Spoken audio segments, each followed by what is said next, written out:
Hello everyone, welcome again to my channel study simply है Prateek sir. तो स्वागत है आप सबका फिर से एक बार न्यूज की पाठशाला में। हम लोग डिस्कस कर रहे हैं जनवरी 2025 के करंट अफेयर्स। तो आज हम लोग डिस्कस करेंगे जनवरी 2025 करंट अफेयर्स का पार्ट 3, जिसमें हम लोग अलग से और 50 क्वेश्चन नंबर 101 to 150 कवर करेंगे along with their current affairs, static GK और उसके मल्टीपल चॉइस क्वेश्चन। तो सबसे पहले एक बार ये आइडिया ले लेते हैं कि आज की डेट में हम लोग क्या क्या कवर करने वाले हैं इस चैप्टर में, ठीक है। और उसके बाद क्या कहते हैं उसको, उन टॉपिक्स को हम लोग डिटेल में कवर करेंगे। तो चलिए सबसे पहले देखते हैं इस लेक्चर में पार्ट 3 में हम लोग कौन कौन से टॉपिक जो है वो कवर करने वाले हैं। तो देखिए सबसे पहले हम लोग बात करेंगे third launch pad of ISRO. तो इंडियन की स्पेस के बारे में बात करेंगे। सबसे पहले जो सबसे पहला करंट इवेंट अभी डिस्कस करेंगे that is third launch pad of ISRO, कहां पे बनेगा और क्या इसके बारे में। दूसरा हम लोग बात करेंगे खेलो इंडिया विंटर गेम्स के बारे में। Then we will talk about first astronomical observatory of eastern India. Eastern India में जो सबसे पहली एस्ट्रोनॉमिकल ऑब्जर्वेटरी बनी है उसके बारे में जानेंगे। Then we will talk about exercise which is known as La Perouse. Next we will talk about new director general of CRPF. तो नेक्स्ट हम लोग बात करेंगे CRPF central reserve police force के नए डायरेक्टर जनरल के बारे में। और देखिए जितने ये टॉपिक है उसके साथ में हम उसके बारे में, उसके स्टैटिक जी के बारे में और एमसीक्यू क्वेश्चन साथ के साथ डिस्कस करेंगे। नेक्स्ट हम लोग बात करेंगे सेंट्रल सस्पेक्ट रजिस्ट्री, ये क्या होती है, किसने बनाई है, उसमें क्या होता है। Next we will talk about big boy spider. Next topic 8 will be launch of Sanjay. Sanjay जो है वो एक आर्मी का एक बहुत स्पेशल लॉन्च हुआ है जिसके बारे में हम लोग बात करेंगे। Next is end of Frank freak. Frank freak क्या होता है, क्या चीज है, इसको जानेंगे। अगला टॉपिक है digital tree initiative. Next we will talk about new birth place of iron. अभी एक स्टडी के हिसाब से इंडिया में आयरन की एक नई बर्थ प्लेस को मेंशन किया गया है, उसके बारे में जानेंगे विच can be very important of competitive exam. अगले हम लोग बात करेंगे 10 साल ऑफ सुकन्या समृद्धि योजना। सुकन्या समृद्धि योजना के 10 साल पूरे हो रहे हैं तो उसके बारे में जानेंगे। सुकन्या समृद्धि योजना क्या होती है, उससे रिलेटेड कुछ क्वेश्चन डिस्कस करेंगे।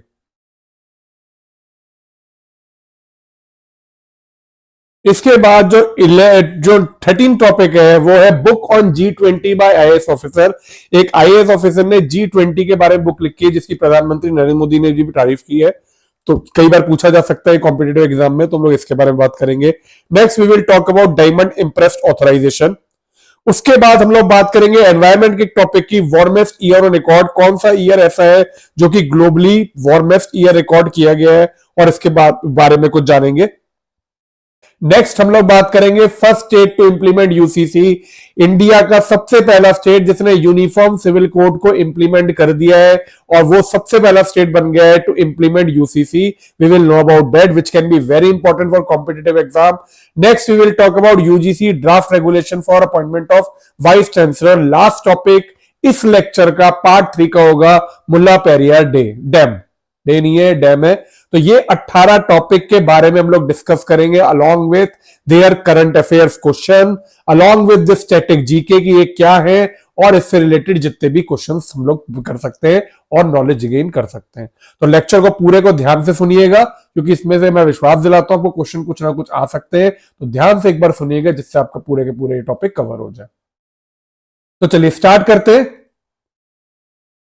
सबसे पहले बात करते हैं third launch pad of ISRO. तो सबसे पहले हम लोग इसके क्वेश्चन अटेम्प्ट करते हैं और फिर क्वेश्चन अटेम्प्ट करने के बाद इसके बारे में जानेंगे।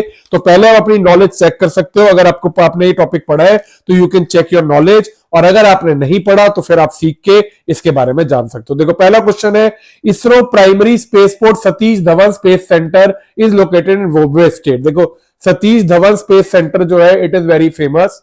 तो ये कौन से स्टेट में लोकेटेड है, सबसे पहले क्वेश्चन ये है। तमिलनाडु, आंध्र प्रदेश, केरला, ओडिशा। तो correct answer is Andhra Pradesh. Satish Dhawan space centre जो है वह आंध्र प्रदेश में लोकेटेड है। Next is at present how many launch pad ISRO has at Satish Dhawan space centre. अब देखो क्या होता है, कोई भी जो स्पेस सेंटर होता है उसमें लॉन्च पैड होते हैं। वो लॉन्च पैड जो होते हैं they are use to launch rockets and etcetera, ये सब चीजों को लॉन्च करने के लिए यूज होते हैं। तो अभी इस टाइम पे इसरो में सतीश धवन स्पेस सेंटर जो कि प्राइमरी स्पेस सेंटर है इसरो का, उसमें आपके टोटल 2 लॉन्च पैड है। तो करेक्ट आंसर इज 2।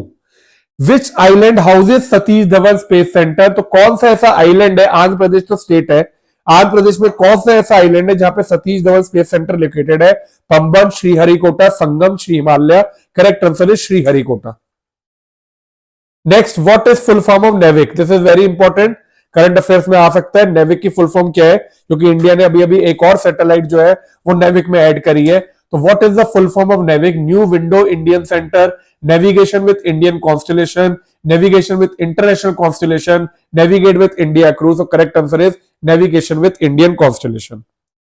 नेक्स्ट बात करते हैं NVA-02 satellite to be launch recently belong to which country? ये एक सैटेलाइट लॉन्च हुई है NVA-02 सैटेलाइट। तो ये जो सैटेलाइट लॉन्च हुई है ये किस कंट्री को बिलोंग करती है? France, India, USA, Russia. So your correct answer is for this India. India ने अभी अभी जो मैंने आपको बताया नेविक के लिए NVA-02 लॉन्च की है। NVA-01 पहले लॉन्च हो चुकी है, NVA-02 जो है वो लॉन्च की है, जिससे क्या कहते हैं इंडिया की ये दूसरी सैटेलाइट है for NavIC. Next is choose the correct statement related to NAVIC. It is India's independent regional navigation satellite system. It consists of 11 satellites. It covers whole of India and 3000 kilometer region surrounding it. It provides two type of services, standard restricted. अब देखिए NavIC जो है मैंने आपको बताया it is navigation with Indian constellation. तो अगर आपको इसके बारे में नहीं पता तो मैं आगे डिस्कस करूंगा नेविक क्या है, बट इसके पहले अगर आपको पता है और आप जानते हो नेविक क्या है तो इस क्वेश्चन को आप अटेम्प्ट कर सकते हो। ये क्वेश्चन जो है बहुत इंपॉर्टेंट है नेविक के लिए। जो इसमें क्या सबसे पहले हम लोग देखते हैं कौन से करेक्ट स्टेटमेंट है। तो पहली बात हो रही है it is India independent regional navigation satellite system.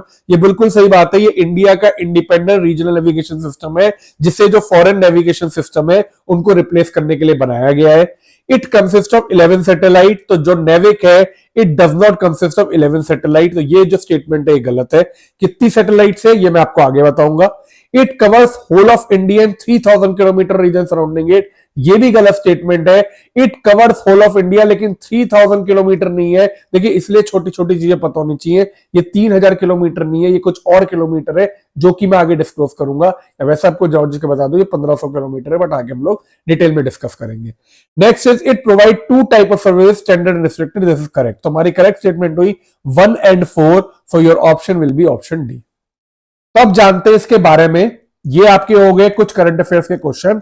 अब इसके बारे में जानते हैं कि ये न्यूज में क्यों है। क्योंकि अभी अभी यूनियन कैबिनेट ने श्रीहरिकोटा में जो सतीश धवन स्पेस सेंटर है they have approved setting up of third launch pad. ये जो लॉन्च पैड है ये 4 साल में at the cost of 3984 crore में बिल्ड किया जाएगा। ये जो लॉन्च पैड बिल्ड किया जाएगा ये मेनली किस लिए? एक तो नेक्स्ट जनरेशन लॉन्च व्हीकल जो इसरो डेवलप कर रहा है उसको सपोर्ट करने के लिए। इसके अलावा सेटिंग अप ऑफ भारतीय अंतरिक्ष स्टेशन, जैसे ISS इंटरनेशनल स्पेस स्टेशन, ऐसे ही इंडिया भी अपना भारतीय अंतरिक्ष स्टेशन जो है वो स्पेस में सेटअप करना है, जिसके लिए लॉन्च पैड बहुत जरूरी है। इसके अलावा sending a human to moon by 2040 and ये सारी जो चीजें हैं इन सब के लिए क्या कहते हैं ये लॉन्च पैड जो है it will be very important. इसके अलावा इसरो ने अभी अभी एक 100 सतीश धवन स्पेस सेंटर से जो 100th लॉन्च है वो प्लान किया हुआ है। वो किसका है? NVA-02 मिशन का, which is part of Indian navigation satellite system. NavIC के दूसरी सैटेलाइट है। तो this is all related to current news. तो अब हम लोग जानते हैं पहले सतीश धवन स्पेस सेंटर के बारे में। तो एक सतीश धवन स्पेस सेंटर ये बहुत नामी स्पेस सेंटर है। इंडिया के इसरो का ज्यादातर जो काम है वो इसी स्पेस सेंटर से होता है। तो it is a space port of ISRO located in Sriharikota, Tirupati district, Andhra Pradesh. Sriharikota वो आइलैंड है जहां पे ये स्पेस सेंटर लोकेटेड है। It is in Tirupati district which is in Andhra Pradesh. Original name of space centre वो श्रीहरिकोटा रेंज, पहले से श्रीहरिकोटा रेंज के बाद से जाना जाता था, लेकिन 5 सितंबर 2022 को it was named after Satish Dhawan who was ISRO chairman. तो उनको ट्रिब्यूट देने के लिए 5 सितंबर 2002 से इस स्पेस सेंटर को सतीश धवन स्पेस सेंटर के नाम से जाने जाने लगा। एट प्रेजेंट इनके पास 2 लॉन्च पैड है which are use for launching rocket and satellite. पहला लॉन्च पैड देखिए 30 साल पहले एस्टेब्लिश किया गया था, ठीक है। एंड इट इज डिजाइन, ये जो है ये मेनली जो छोटे छोटे लॉन्च व्हीकल होते हैं, जब इंडिया ने अपनी स्पेस जर्नी स्टार्ट करी थी, जो PSLV या SSLV ऐसे छोटे जो लॉन्च व्हीकल जो होते थे उनको लॉन्च करने के लिए यूज किया गया। लेकिन जैसे जैसे इंडिया की स्पेस, भाई साहब आज इंडिया जो है वो स्पेस में बहुत नामी नाम है, तो जैसे जैसे इंडिया की स्पेस कैपेबिलिटी बढ़ी तो एक सेकंड लॉन्च पैड बना गया 2005, जिसको बनाए अभी करीब 20 साल हो गए। Primary for the launch of heavier vehicle जैसे कि GSLV, LVM-3 इन सब के लिए। ठीक है, तो आज की डेट में जो इनके करंट डायरेक्टर है सतीश धवन स्पेस सेंटर के, उनका नाम है अरुमुगम राजाराम। ऑन 20 जनवरी 2025 जो 100 लॉन्च है वो भी इस सेंटर से किया जाएगा। ठीक है, श्रीहरिकोटा की बात करें तो श्रीहरिकोटा देखो यहां पे है, ये इंडिया के मैप में यहां पे श्रीहरिकोटा लाई करता है which is in Andhra Pradesh. तो Sriharikota island is at a bay of Bengal coast, ये हमारा बे ऑफ बंगाल है, जाके कोस्ट पे श्रीहरिकोटा लाई करते हैं, Tirupati district Andhra Pradesh. House of Satish Dhawan space centre, Sriharikota को चूज इसलिए किया गया because of it proximity to the equator, this is very important. Sriharikota की जो इक्वेटर से प्रॉक्सिमिटी है दैट इज वेरी क्लोज, तो इसलिए श्रीहरिकोटा को चूज किया गया as it gives extra centripetal force from the rotation of the earth. अब बात करते हैं नेविक की, जैसे मैंने आपको कहा था कि हम लोग इसमें नेविक भी डिस्कस करेंगे। तो NavIC stand for navigation with Indian constitution. It is India's independent regional navigation satellite system, IRNSS, India's regional navigation satellite system। तो ये जो है देखो क्या होता है, कई बार हम लोग जो यूज करते हैं GPS या मान लीजिए और भी जो ग्लोफनेट, ये सब जो होते हैं these are of foreign countries. तो जब इंडिया की सिचुएशन सिक्योरिटी कंसर्न होते हैं तो उस टाइम पे कई बार क्या कहते हैं, it is not possible to use this foreign system. जैसे कि अभी जब कारगिल का वॉर हुआ था तब उस टाइम पे इंडिया ने यूएसए से जीपीएस के से कारगिल के कुछ कोऑर्डिनेट मांगे थे जो कि मना कर दिया गया था। तब ये डिसाइड किया था, जब ये इंडिया ने डिसाइड किया कि हमारा खुद का एक नेविगेशन सिस्टम होना चाहिए। तो नेविक जो है वो वही नेविगेशन सिस्टम है। It is design to provide accurate position, velocity and timing services to users in India. ठीक है, पहला, it covers India and a region extended 1500 kilometre award. तो ये पूरे वर्ल्ड को नहीं, इंडिया का रीजन और उसके चारों तरफ के 1500 किलोमीटर को अभी कवर करता है, with plan for further extension to 3000 kilometre. तो उस क्वेश्चन में था 3000 किलोमीटर कवर करता है, नहीं, अभी के इस टाइम पे 1500 किलोमीटर कवर करता है, लेकिन हाँ in future India is plan to cover around 3000 kilometre.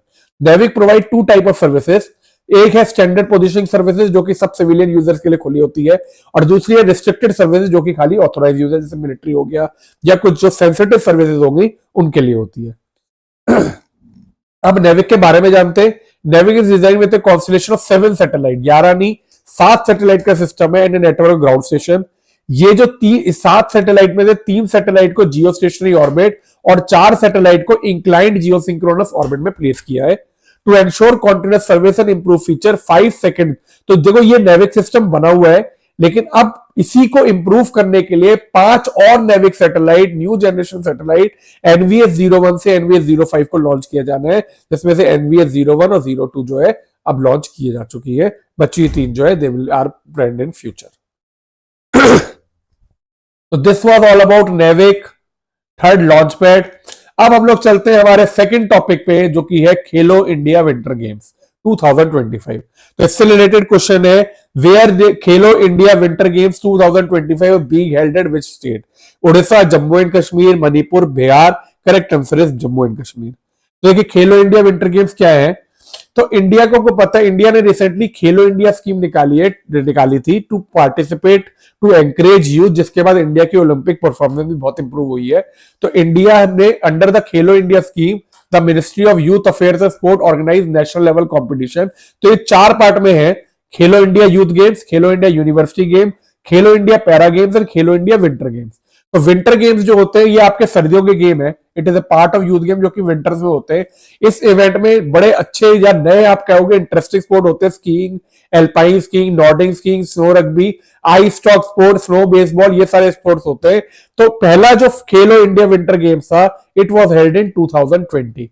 तो 2020 से खेलो इंडिया विंटर गेम शुरू हुए हैं। 5th एडिशन जो गेम का है वो इस साल, मतलब जो अभी का एडिशन है वो आपका जम्मू एंड कश्मीर में हो रहा है, जिसमें से लद्दाख जो है it will host the ice event from January 23 to 27, और जम्मू एंड कश्मीर जो है it will field the snow event from February 22 to 25। तो करेक्ट आंसर है Jammu and Kashmir Khelo India game का एक पार्ट है। नेक्स्ट हम लोग बात करेंगे थर्ड उसकी, which is third news is eastern India get is first astronomical observatory. चलते पहले क्वेश्चन की तरफ। तो पहला क्वेश्चन है, first astronomical observatory of eastern India is named as. तो ईस्टर्न इंडिया की जो पहली एस्ट्रोनॉमिकल ऑब्जर्वेटरी है जिसका भी अभी इनॉग्रेशन हुआ उसका नाम क्या है? Panchet uni observatory, Indian astronomy observatory, Mandik observatory या लोरेरा ऑब्जर्वेटरी? तो correct answer is Panchet observatory. Panchet observatory India की पहली ईस्टर्न ऑब्जर्वेटरी है। नेक्स्ट है, in which state Panchet observatory is situated? तो पंचेट ऑब्जर्वेटरी कौन से स्टेट में सिचुएटेड है ईस्ट में? ओडिशा, नागालैंड, वेस्ट बंगाल, मणिपुर? तो correct answer is West Bengal. West Bengal में पंचेट ऑब्जर्वेटरी सिचुएटेड है। Next is which Indian observatory which is oldest in India celebrated 125 year? तो नई ऑब्जर्वेटरी के साथ साथ एक ऑब्जर्वेटरी ऐसी भी है जिसने अभी अभी रिसेंटली अपने 125 साल पूरे किए हैं, और वो इंडिया की सबसे पुरानी एस्ट्रोनॉमिकल ऑब्जर्वेटरी है। तो उसका नाम बताना है। Indian astronomical observatory, Kodaikanal solar observatory, Udaipur solar observatory और वाइनू बप्पू सोलर ऑब्जर्वेटरी? तो correct answer for this is Kodaikanal solar observatory. अब बात करते हैं ऑब्जर्वेटरी की, जो नई ऑब्जर्वेटरी सेटअप हो रही है। तो it is setup by SN Bose centre for basic science. It is located at Panchet hill of Purulia district in West Bengal. तो वेस्ट बंगाल के पंचेट हिल के पुरुलिया डिस्ट्रिक्ट में ये ऑब्जर्वेटरी लोकेटेड है, इसीलिए इसका नाम पंचेट ऑब्जर्वेटरी है। ऑब्जर्वेटरी जो है it is height of 600 metre above ground level. तो अब अगर इसके अलावा हम लोग बात करते हैं कुछ मेजर एस्ट्रोनॉमिकल ऑब्जर्वेटरी जो कि इंडिया में है। पहली ऑब्जर्वेटरी इंडिया एस्ट्रोनॉमिकल ऑब्जर्वेटरी जो कि है हनले लद्दाख में। It is the second highest observatory of world की second highest astronomical observatory India में है, which is located in Ladakh. Next is Kodaikanal solar observatory. It is the oldest observatory of India. It is in Kodaikanal, Tamil Nadu, नाम से पता चलता है। Third is Udaipur solar observatory, तो उदयपुर राजस्थान में। वाइनू बप्पू ऑब्जर्वेटरी जो है it is in Kavalur, Tamil Nadu. It is house of वाइनू Bappu telescope, one of the Asia's largest telescope. Next is ARIES observatory जो कि नैनीताल उत्तराखंड में है, हाउसेस एशिया लार्जेस्ट टेलीस्कोप। तो ये कुछ मेजर ऑब्जर्वेटरी है इंडिया की, इसके अलावा भी काफी ऑब्जर्वेटरी है, but these are the observatory जिसके ऊपर क्वेश्चन आ सकते हैं, तो मैंने उन सबको एक जगह लिख के आपको समझा दिया। अब हम लोग चलते हैं नेक्स्ट टॉपिक पे, which is La Perouse exercise. तो पहले इससे रिलेटेड क्वेश्चन, पहला क्वेश्चन है how many countries are taking part in La Perouse exercise? तो अभी अभी रिसेंटली ला पुरुष एक्सरसाइज जो है वो हो रही है। तो इसमें सबसे पहला क्वेश्चन ये कितनी कंट्रीज उसमें पार्ट ले रही हैं? 10, 5, 15, 9। तो करेक्ट आंसर इज 9। याद रखिएगा 9 कंट्री पार्ट ले रही हैं। वो कौन सी कंट्री है मैं आगे डिस्कस करूंगा। नेक्स्ट इज ला पुरुष इज एक्सरसाइज रिलेटेड टू। ला पुरुष जो एक्सरसाइज है वो किससे रिलेटेड है? आर्मी, एयरफोर्स, नेवी या सारे के सारे? तो इसका करेक्ट आंसर है जो ला पुरुष एक्सरसाइज है that is related to navy. Navy की एक्सरसाइज है ये, जिसमें नेवी के सारे जो कंट्रीज है, नेवी जो कमांड है वो पार्ट लेती है। 9 कंट्रीज की नेवी कमांड जो है वो इस एक्सरसाइज में पार्ट लेती है। तो which warship is taking part in La Perouse exercise from India? तो 9 में से एक मेंबर इंडिया भी है जो कि इसमें पार्ट लेता है। तो इंडिया का कौन सा ऐसा वॉरशिप है जो कि इस एक्सरसाइज में पार्ट ले रहा है? INS Mumbai, INS Delhi, INS Mysore और INS Visakhapatnam. So correct answer is INS Mumbai. तो अब जानते हैं ला पुरुष एक्सरसाइज क्या है। तो it is a multinational navy exercise, क्योंकि एक दो से ज्यादा नेशन है। It is a multinational navy exercise of India Indo Pacific countries. जिसमें जो कंट्रीज इन्वॉल्व है these are Indo Pacific country, और ये हर 2 साल में एक बार होती है। इस बार ये जो एक्सरसाइज है जैसे लेड बाय फ्रांस ये लेड करता है, और कंट्रीज जो कि पार्ट ले रही है वो है Australia, Canada, France, India, Indonesia, Malaysia, United kingdom, Singapore and USA. तो टोटल ये 9 कंट्री पार्ट ले रही है, Australia, Canada, France, India, Indonesia, Malaysia, United kingdom, Singapore and USA. और इन सबकी एक्सरसाइज को ये जो नाम है ला पुरुष एक्सरसाइज है। ये इसका 4th एडिशन है जो कि 16 जनवरी से 24 जनवरी तक हुआ। एंड आईएनएस इंडिया की तरफ से आईएनएस मुंबई जो है वो इस एक्सरसाइज में पार्ट ले रहा है। तो this is La Perouse exercise. Next topic पे चलते हैं। नेक्स्ट टॉपिक है new director general of CRPF. CRPF में अभी रिसेंटली नए डायरेक्टर जनरल को अपॉइंट किया है। तो क्वेश्चन है who has been appointed director general of CRPF as on January 2025? Doctor Sujoy Lal Thomson, Anish Dayal Singh, Gyanendra Pratap Singh या Prakash Mishra? So your correct answer is Gyanendra Pratap Singh. Gyanendra Pratap Singh ji को new director general of CRPF appoint किया गया है। ज्यादातर जो डायरेक्टर जनरल होते हैं वो आईपीएस रैंक के होते हैं, तो ज्ञानेंद्र प्रताप सिंह भी आईपीएस बैच ऑफिसर है जिनको सीआरपीएफ का डायरेक्टर जनरल बनाया गया है। Which is the largest paramilitary force of India? और इंडिया की सबसे लार्जेस्ट पैरामिलिट्री फोर्स कौन सी है? सीआईएसएफ, सीआरपीएफ, बीएसएफ या none of these? So correct answer for this is CRPF. Central reserve police force is the largest paramilitary force of India. अब जानते हैं सीआरपीएफ के बारे में। तो सीआरपीएफ जो है it is under ministry of home affairs. ये इसका बेसिक काम क्या होता है, assist state and union territories in internal security. देखिए एक होता है CISF, central industrial security force, ये जितने भी आपके इंडस्ट्रियल एस्टेब्लिशमेंट होती हैं या फिर क्या कहते हैं मिलिट्री जॉइंट्स होते हैं या फिर आपका DRDO या न्यूक्लियर, यहाँ पे सिक्योरिटी है, मेट्रो एयरपोर्ट, यहाँ पे सिक्योरिटी देने के लिए यूज होती है CISF। CRPF जो होती है वो स्टेट या यूनियन टेरिटरी की इंटरनल सिक्योरिटी के लिए रिस्पॉन्सिबल होती है। आपको पता है आउटसाइड बॉर्डर जो है वो आपके आर्म फोर्सेस जो है वो देखती है, तो अंदर की जो इंटरनल सिक्योरिटी ये रिस्पॉन्सिबिलिटी जो होती है it is given to CRPF। Central reserve police force is the largest paramilitary force of India. इसके दो पार्ट होते हैं, पहला पार्ट है CRPF रेगुलर और दूसरा पार्ट है CRPF ऑक्सिलरी। CRPF का जो हेड होता है it is director general who is Indian police officer, मैंने बताया। IPS होता है जो कि अब नए जो है वो ज्ञानेंद्र प्रताप सिंह है, and it is assisted by 3 additional director general and 9 IG। इसका हेडक्वार्टर न्यू दिल्ली में। Current director general Gyanendra Pratap Singh. CRPF को एस्टेब्लिश किया गया था जुलाई 27, 1939। मतलब ये इतनी पुरानी है कि जब इंडिया ब्रिटिश रूल में था तब CRPF को एस्टेब्लिश किया गया था as the crown representative police. इसका नाम CRPF 28 दिसंबर 1949 को इसका नाम चेंज करके CRP से CRPS central reserve police force रखा गया। तो इसमें आपको इंपॉर्टेंट क्वेश्चन मैंने बता दिया, who has been appointed as director general reserve force, इसकी वजह से ये न्यूज में है। नेक्स्ट बात करते हैं सेंट्रल सस्पेक्ट रजिस्ट्री। तो आप क्वेश्चन कह रहे हैं which organization is develop central suspect registry, Interpol, Indian cyber crime coordination centre, national security agency या CBI। So correct answer is Indian Cyber Crime Coordination Center। ये जो सेंट्रल सस्पेक्ट रजिस्ट्री है it is made to protect citizen for cyber crime, तो it is related to cyber crime, इसलिए इसकी development जो है it is done by Indian cyber crime coordination centre. Central suspect registry is a database. अब इसमें क्या database है, terrorist का, one time offender, cyber criminal, immigrant. तो जैसा मैंने बताया it is related to cyber protection, तो इसके अंदर जितने भी साइबर क्रिमिनल्स होते हैं उनका डेटाबेस बिल्ड किया गया है। तो एक बार समझते हैं सेंट्रल सस्पेक्ट रजिस्ट्री क्या है। देखिए, so CSR aims to strengthen fraud risk management by maintaining a comprehensive registry of cyber criminal suspect. मान लो क्या कहते हैं कोई सस्पेक्ट है या जिसने क्या कहते हैं जो ऑफेंडर है जिसने साइबर क्राइम किया है, तो वो एक रजिस्ट्री मेंटेन करेगा। जैसे मान लो एक पूरा डेटाबेस हो गया जिसमें उनके बारे में पहचान होगी कि ये जो है these members are prone for cyber crime, मतलब ये साइबर क्राइम कर चुके हैं या करने की क्षमता रखते हैं। ये registry was created by Indian cyber crime coordination centre I4C कहते हैं, under ministry of home affairs.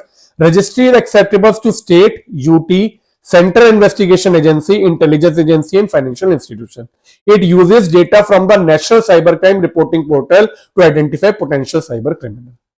तो अगर मैं बात करूं I4C की, तो it is establish under the ministry of home affair to deal with cyber crime in the country, located in New Delhi, and it is a nodal point to fight action against cyber crime. तो this is about central suspect registry. अब नए topic पे चलते हैं, which is Big Boy, which is related to wild animals, Atrax christenseni.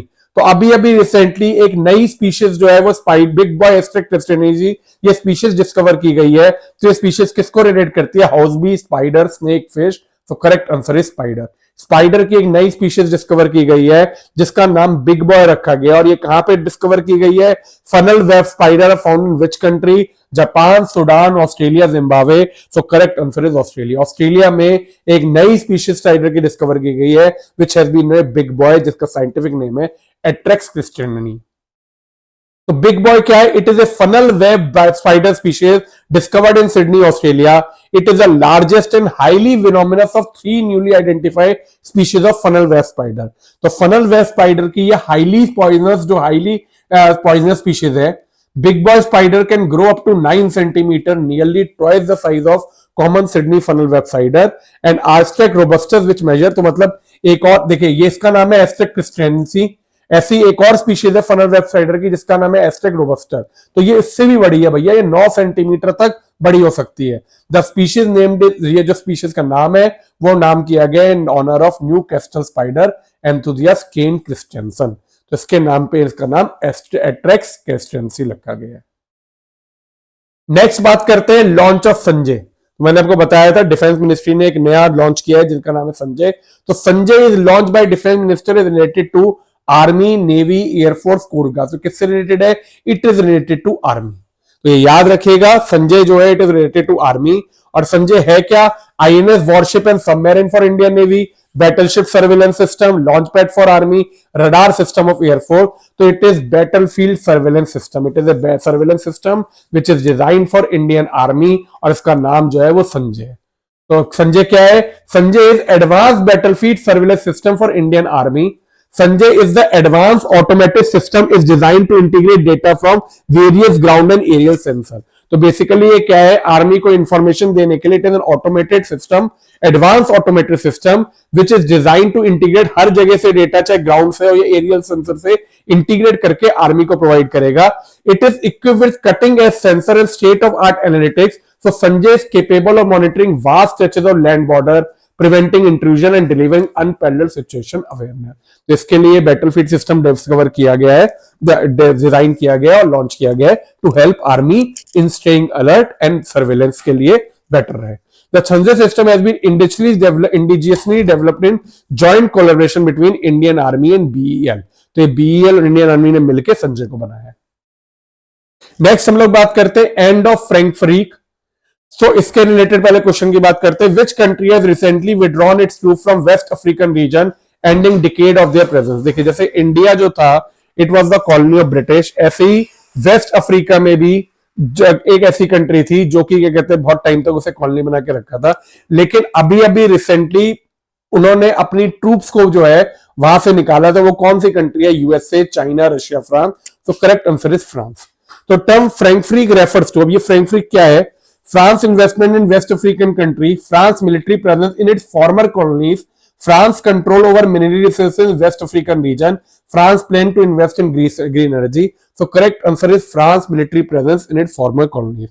तो जो France की पहले की कॉलोनीज थी उसमें फ्रांस ने अपनी मिलिट्री को रखा हुआ था टू मेंटेन स्टेबिलिटी कि उनके उसकी गवर्नमेंट को हेल्प करने के लिए. लेकिन अब धीरे धीरे फ्रांस ने हर जगह से अपनी आर्मी को विड्रॉ करना पड़ा है. ये अगर आप देख सकते हो ये वाला जो रीजन है, दिस इज द रीजन जहां पे फ्रांस की पहले कॉलोनीज थी, लेकिन फ्रांस ने अपने मिलिट्री को मिलिट्री बेस बना रखे थे जब in the name of helping them और in the name of controlling their economic, helping their economic situation, जो भी हो. लेकिन अब इन कंट्रीज से धीरे धीरे करके फ्रांस को अपना जो मिलिट्री बेस है वो हटाना पड़ रहा है.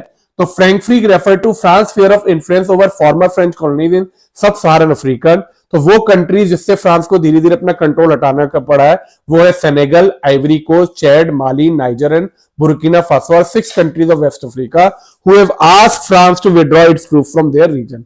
इन्होंने कहा भाई फ्रांस को, दे हैव आस्क्ड, उनके जो प्रेसिडेंट या प्राइम मिनिस्टर है, they have asked France to withdraw their troops from their region, जिससे क्या कहते हैं they can maintain autonomy over their territories and ये अपने हिसाब से काम कर सके. नेक्स्ट हम लोग बात करते हैं डिजिटल ट्री इनिशिएटिव की. तो which state has launched digital tree initiative? Jammu and Kashmir, Uttar Pradesh, Bihar, Assam. तो correct answer is Jammu and Kashmir. For which trees digital tree initiative has been launch? ऐसा कौन से ट्रीज है जिसके लिए डिजिटल ट्री इनिशिएटिव को लॉन्च किया गया है? Peepal tree, chinar tree, sandalwood tree, mango tree. Correct answer is chinar trees. Chinar trees के लिए डिजिटल ट्री इनिशिएटिव को लॉन्च किया गया है. Which of the following information is not provided by metal card placed on Chinar tree? देखो ये क्या है डिजिटल ट्री इनिशिएटिव, ये मैं आपको आगे बताऊंगा. लेकिन डिजिटल ट्री इनिशिएटिव में चिनार ट्रीज के ऊपर मेटल कार्ड्स लगाए गए. इन मेटल कार्ड से कुछ इंफॉर्मेशन, क्यूआर कोड से कुछ इंफॉर्मेशन कलेक्ट होती है जो कि एक सर्वर पे पहुंचती है. तो कौन सी ऐसी इंफॉर्मेशन है जो कि इस क्यूआर कोड से प्रोवाइड नहीं होती? Tree location, tree health, tree height, tree pest. तो correct answer is tree pest. तो अब जानते हैं डिजिटल ट्री इनिशिएटिव के बारे में. Launch by Jammu and Kashmir government for conservation of majestic chinar tree. तो ये जम्मू एंड कश्मीर गवर्नमेंट ने लॉन्च किया है to conserve chinar trees. Programme aims to, इसमें प्रोग्राम में क्या है? It will create a comprehensive database. जैसे आधार कार्ड है उसी हिसाब से डिजिटल ट्री इनिशिएटिव है जो कि क्या करेगा? कॉम्प्रिहेंसिव डेटाबेस बनाएगा of all the chinar trees in the region by using geotag, using QR code record. जिससे क्या होगा? हर एक ट्री की क्या ज्योग्राफिकल लोकेशन है, क्या हेल्थ है, क्या ग्रोइंग पैटर्न है, वो सारी चीजें उस क्यूआर कोड से एक डेटाबेस में प्रोवाइड होंगी. जिससे हमारे को ये पता चलेगा कितने नंबर ऑफ ट्रीज हैं, कितने नंबर ऑफ ट्रीज जो है वो ग्रो कर रहे हैं या कोई प्रॉब्लम तो नहीं है. और अगर इससे क्या होगा, इनकी जो काटने है उस पर भी, जो नंबर ऑफ जो कम हो रहे हैं उस पर भी रोकथाम लग पाएगी. तो it will also enable conservationist to track changes and address risk factor face by chinar. तो अगर बात करूं चिनार ट्री की, तो chinar trees are grown in Jammu Chenab valley and in Pir Panjal valley. जो सबसे ज्यादा इस समय चिनार ट्री रिकॉर्डेड है वो है Ganderbal district has highest number of chinar trees including world third largest chinar. जो वर्ल्ड का थर्ड लार्जेस्ट चिनार है वो भी यहाँ पे जम्मू एंड कश्मीर के गैंडरबल डिस्ट्रिक्ट में है। ये जो ट्रीज होते हैं they around 30 metre high and it takes around 30 to 50 years for a tree to attain the mature height. मतलब 30 से 50 साल लग जाते हैं एक एक पेड़ को बड़ा होने में, और कम से कम 150 साल तक ये ट्री जो है वो बड़ा होता रहता है या अपने साइज में फुल ग्रो होता रहता है। कश्मीर वैली में इस समय 42,000 चिनार है इन द 1970। इस टाइम पे जो थे इनकी जो डिक्लाइन होते जा रहे हैं due to highways cutting deforestation, तो 40,000 से 34,000 पे पहुंच गए। अब लोग नेक्स्ट बात करते हैं report on antiquity of iron. तो देखिए अब क्वेश्चन नंबर 127 है, which state of India recently release report title antiquity of iron. अभी अभी एक स्टेट ने इंडिया की एक रिपोर्ट रिलीज की है जिसका नाम है एंटीक्विटी ऑफ आयरन। तो वो कौन सा स्टेट है जिसने रिपोर्ट रिलीज की है? केरला, महाराष्ट्र, तमिलनाडु, कर्नाटका। तो correct answer is Tamil Nadu. Tamil Nadu के चीफ मिनिस्टर एम.के. स्टालिन ने अभी अभी रिसेंटली एक रिपोर्ट रिलीज की है जिसका नाम है एंटीक्विटी ऑफ आयरन। तो Tamil Nadu is the correct answer.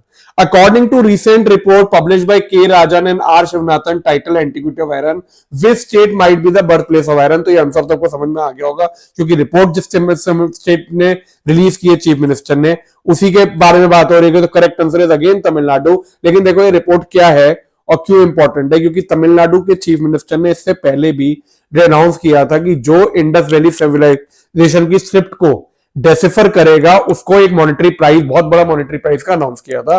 अब इस रिपोर्ट से तमिलनाडु क्या बताना चाहता है? Report name antiquity of iron was released by Tamil Nadu state department of archaeology. इस ये रिपोर्ट के हिसाब से ये कहता है कि तमिलनाडु में जो आयरन की एज है it began around 53 years ago in 3345 BC. तो इसके हिसाब से भाई तमिलनाडु ये क्लेम करना चाहता है कि इंडिया में जो आयरन एज है वो तमिलनाडु में बहुत पहले स्टार्ट हो गई थी। मतलब it will be the oldest state जहां पे आपकी आयरन एज स्टार्ट हुई है। ये कैसे बेसिस पे बोला गया? द टू सैंपल जो कि फाउंड मिले हैं Sivagalai site in Thoothukudi district in Tamil Nadu, carbon dating report के हिसाब से कि इनके जो सैंपल हैं दे डेट बैक अराउंड 3200 साल पहले के। तो अभी के बाद अगर बात करें तो आयरन एज क्या होती है? वो पीरियड है जब आयरन बिकेम प्राइमरी मटेरियल, और इंडिया में ये जो है it dates back to around 1000 BC. मतलब ये माना जाता है कि जब इंडस वैली सिविलाइजेशन खत्म होने वाली थी उससे जस्ट पहले क्या कहते हैं 1000 बीसी के अराउंड आयरन एज जो है वो इंडिया में स्टार्ट हुई है। तो is a very big development जिसमें यह क्लेम किया गया है कि तमिलनाडु में आयरन एज मतलब कि इंडस वैली सिविलाइजेशन के भी आराम पहले स्टार्ट हो गई थी। तमिलनाडु ये क्लेम करना चाहता है। तो लेट्स सी आगे कहां पे जाते हैं, बट हाँ एज पर हिस्ट्री पर्सपेक्टिव ये क्वेश्चन इंपॉर्टेंट है। नेक्स्ट हम लोग बात करते हैं 10 इयर्स ऑफ सुकन्या समृद्धि योजना। सुकन्या समृद्धि योजना आप सबको बारे में मालूम होगी। इसके 10 साल पूरे हो गए।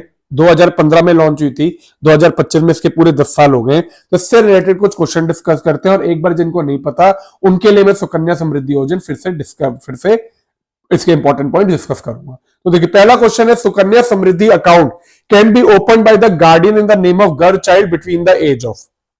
उन सबको पता है सुकन्या समृद्धि योजना गर्ल चाइल्ड के लिए है।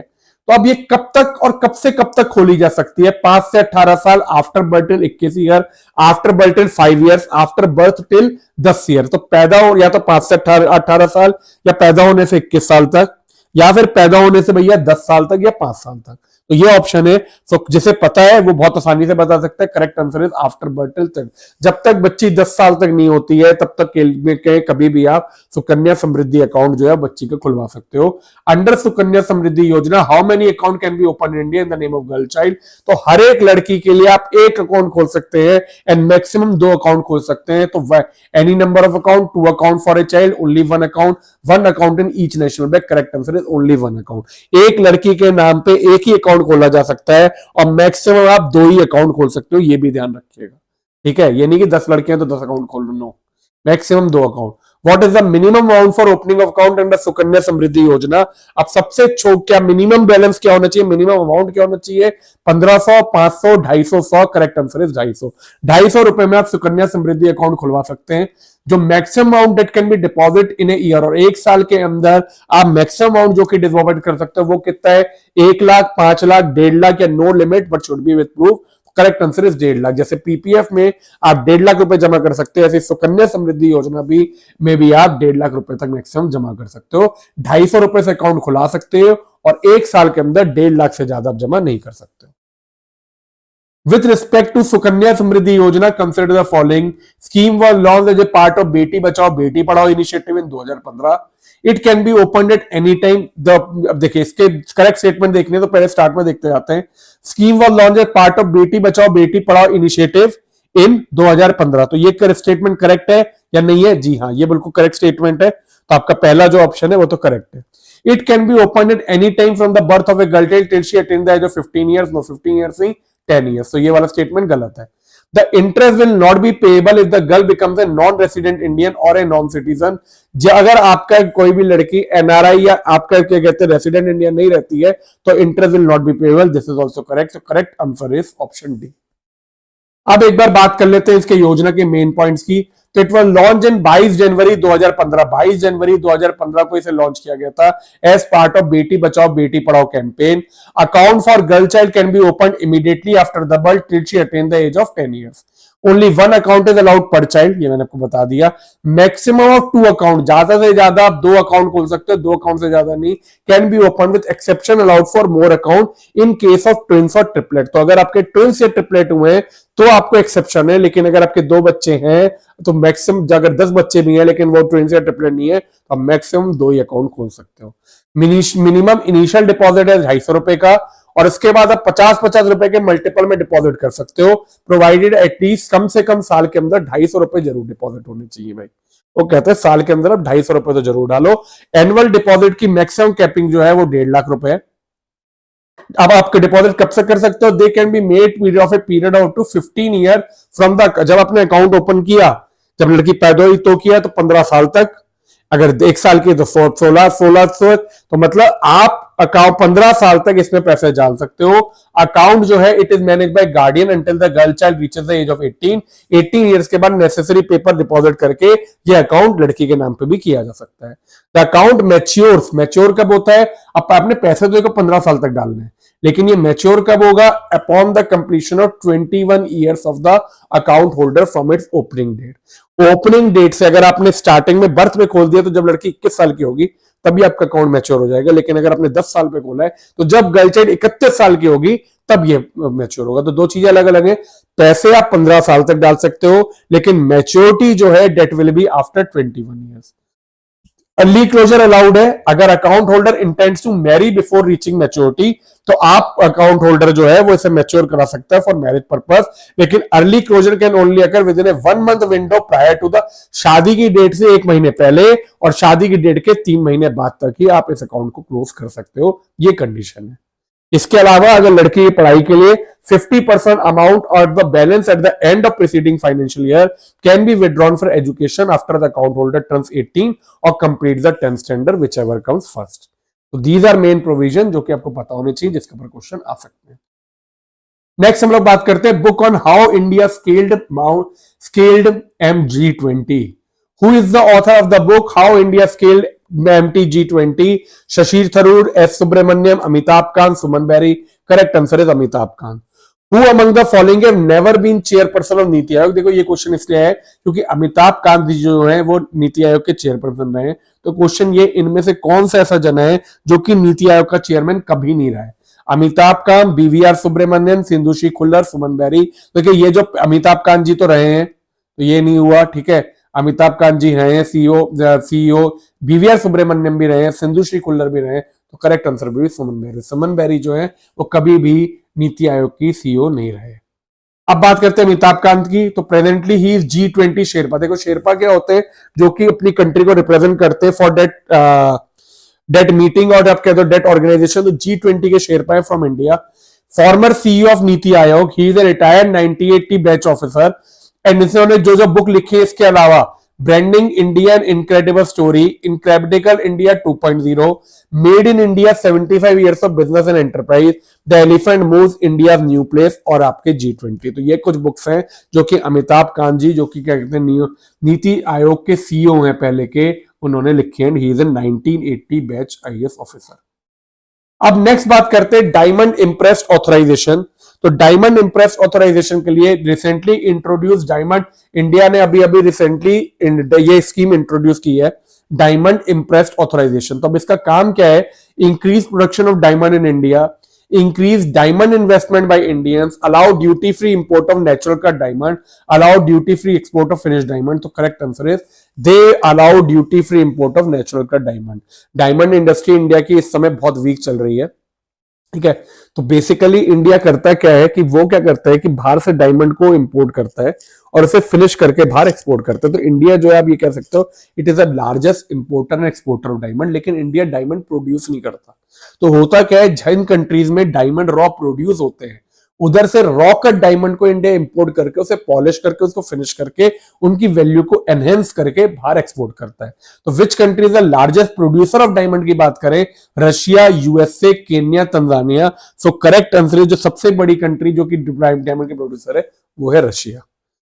अब नेक्स्ट बात करते हैं डायमंड इंप्रेस ऑथराइजेशन स्कीम की क्या है। तो introduce by department of commerce, it the scheme provide for duty free import of natural cut and polished diamond of less than 1/4 carat। इस स्कीम में ड्यूटी फ्री इंपोर्ट मतलब import duty लगेगी और natural cut and polish diamond जो कि less than 1/4 carat है। Scheme will be implemented with effect from 1 अप्रैल 2025। अब इसमें क्या है, आप इंपोर्ट तो कर सकते हो ड्यूटी फ्री, जो कि 1/4 कैरेट से कम होने करने चाहिए डायमंड, लेकिन उसकी कुछ कंडीशन भी है। पहली, अगर आप वो इंपोर्ट कर रहे हो डायमंड स्कीम के अंदर, तो आप उसे 10% वैल्यू एडिशन करके उसे एक्सपोर्ट करोगे, जरूरी है, पहली ऑब्लिगेशन है। और दूसरी, इसमें खाली वही डायमंड एक्सपोर्टर एलिजिबल है जिनके they have 2 star export houses and $15 million का एक्सपोर्ट कम से कम इनका पर ईयर का है। आपको स्टेट इंपॉर्टेंट जो कि आप याद रख सकते हो, Russia is the world largest producer of diamond, India is the world largest importer and exporter of diamond, Madhya Pradesh is the highest producer of diamond in India. India में डायमंड प्रोड्यूस होते हैं, लेकिन वो मध्य प्रदेश में पन्ना रीजन के आसपास होते हैं। ये चीजें आप ध्यान रख सकते हो, कुछ स्टेट्स जो कि आपको यूज होंगे। नेक्स्ट हम लोग बात करते हैं वार्मेस्ट ईयर ऑन रिकॉर्ड, जो कि मैंने आपको बताया। तो which year in history was first year to breach global warming limit. आपको पता है ग्लोबल वार्मिंग लिमिट जो थी वो है 1.5 डिग्री सेल्सियस, इससे ऊपर टेम्परेचर नहीं जाना चाहिए। लेकिन इस साल मतलब 2024 वाज द हिस्ट्री का पहला ऐसा साल था जिसमें ये ग्लोबल वार्मिंग लिमिट को क्रॉस किया है। टेम्परेचर जो है it went above the mean temperature of 1.5 degree Celsius. Next, according to WMA, which year has been declared as warmest year on record? So the warmest year declared is 2024। 2024 इसके अलावा warmest year भी declare किया है world meteorological organisation ने। Which country recently withdrew from Paris Climate Agreement in 2025? तो अभी Donald Trump जब आए पावर में, 47th प्रेसिडेंट ऑफ यूएसए, तो उन्होंने एक एग्जीक्यूटिव ऑर्डर साइन करके यूएसए को पेरिस क्लाइमेट एग्रीमेंट से विड्रॉ कर लिया है। तो correct answer will be USA. So next हम लोग बात करते हैं यूनिफॉर्म सिविल कोड। तो this is very important. Uniform civil code आपको पता होना चाहिए, और इसके अलावा यह भी पता होना चाहिए कि इंडिया का कौन सा ऐसा पहला स्टेट है which has rolled out UCC in India. Uttar Pradesh, Uttarakhand, Madhya Pradesh, Kerala. So correct answer will B Uttarakhand. And next is which state is only state of India जिसमें इंडिपेंडेंस के बाद से यूसीसी लगा हुआ है एक तरह से। Kerala, Goa, Assam, Tamil Nadu. Correct answer is Goa, because Goa के अंदर पोर्टुगीज रूल था। तो जब से गोवा पोर्टुगीज रूल से फ्री हुआ है तब से उसमें यूसीसी बाय डिफॉल्ट लगा हुआ है। तो Goa is the correct answer. Consider the statement related to UCC rules of Uttarakhand state, choose the correct option. तो देखो यूसीसी रूल्स जो उत्तराखंड में है उसमें क्या क्या करेक्ट है। It bans all practice like triple तलाक, हलाल, इदात एक्सेट्रा। It is correct. जितनी भी ये प्रैक्टिसेस है वो सारी बैन करता है। यूनिफॉर्म सिविल कोड का मतलब है ये है वन नेशन वन रूल्स, हर एक के लिए एक ही रूल होंगे। ऐसा नहीं है कि मुसलमान जो है वो ट्रिपल तलाक से तलाक ले ले, लेकिन इंडिया जो हिंदू है या और रिलीजन है वो कोड के चक्कर लगाए। ये सब चीजें गलत है और इसको बैन लगा दिया गया है।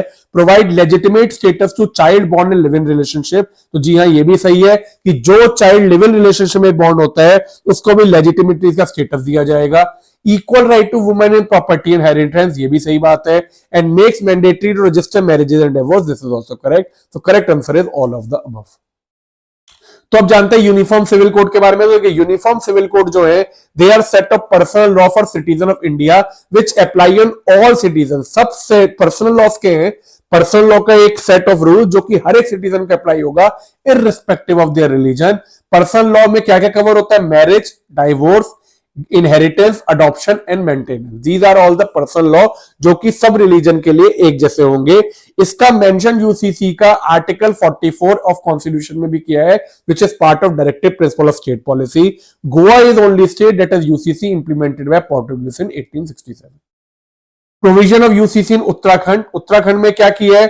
Complete ban on practice such as halala, iddat and talaq. Marriage and live-in relationship, all resident must register their marriage within 60 days and their live-in relationship या marriage सबको register करना है within 1 month। Mandatory of registered divorce, divorce को भी register है mandatory, अगर आपका divorce भी है तो यू आर इसको भी मैंडेटरी है रजिस्टर करना, जिससे failing which you will not get the government facilities नहीं प्रोवाइड की जाएंगी। जो children born out of live in relationship they will be considered legitimate legal.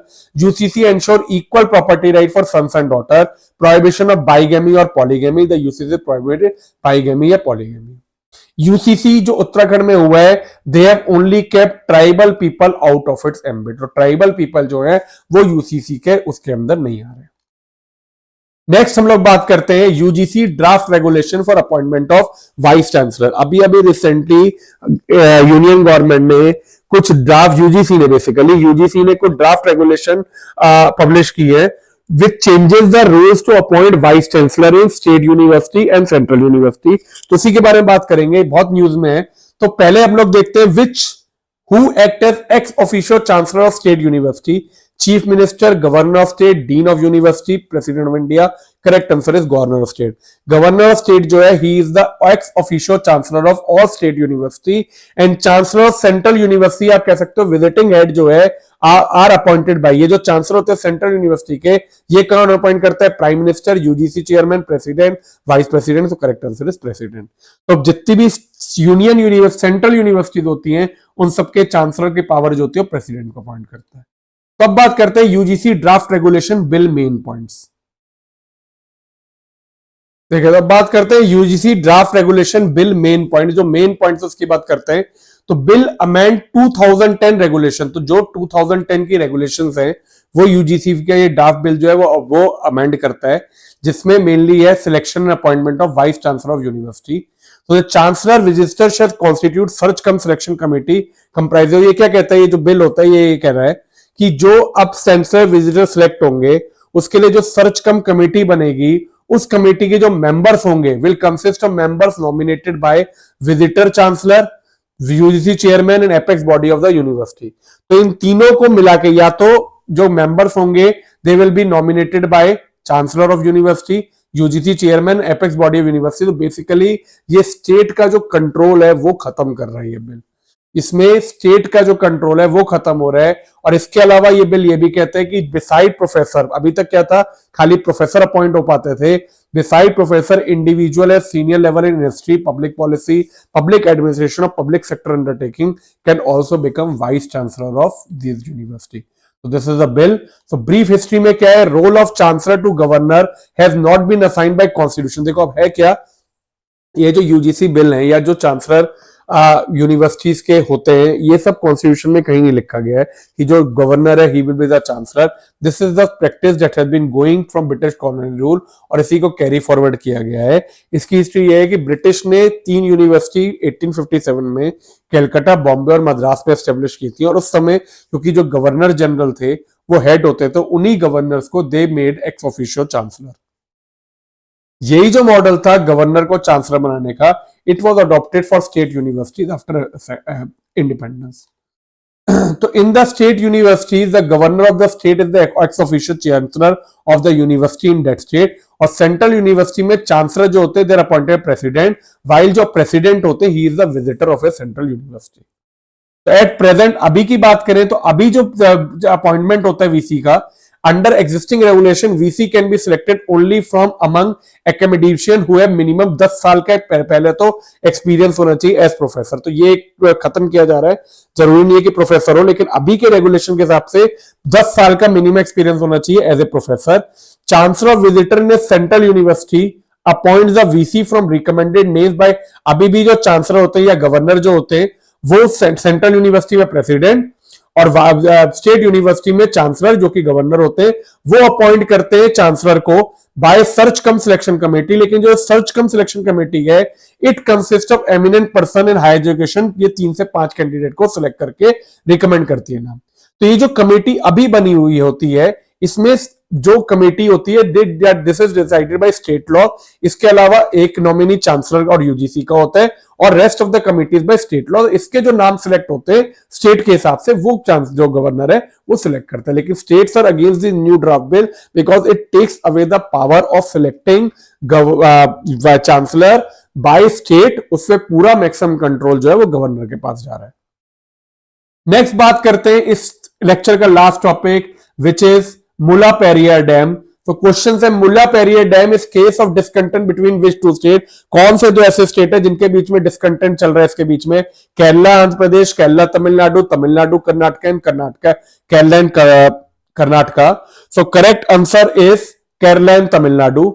मुला Periyar dam is located in which state, किस state में located है, तो ये बहुत इंटरेस्टिंग डैम है। It is located Tamil Nadu, Karnataka, Kerala, Telangana. तो it is one of the oldest dam of India जो कि केरला में लोकेटेड है लेकिन it is controlled bye Tamil Nadu.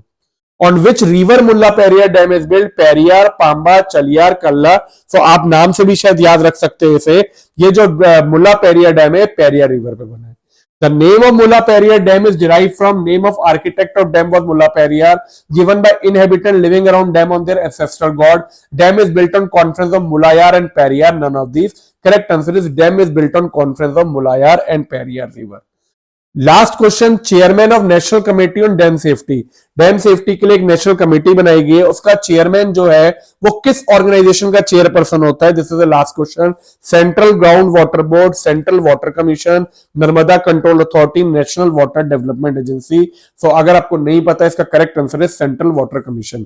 Central water commission का जो चेयरपर्सन होता है he is also the chairman of national committee on dam safety. तो चलिए बात करते हैं ये न्यूज में क्यों है।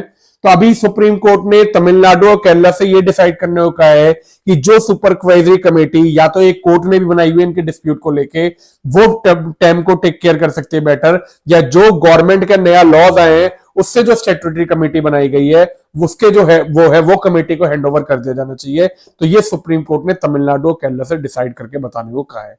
लेकिन इससे पहले हम लोग बात करते हैं मुल्ला पेरियार डैम है क्या।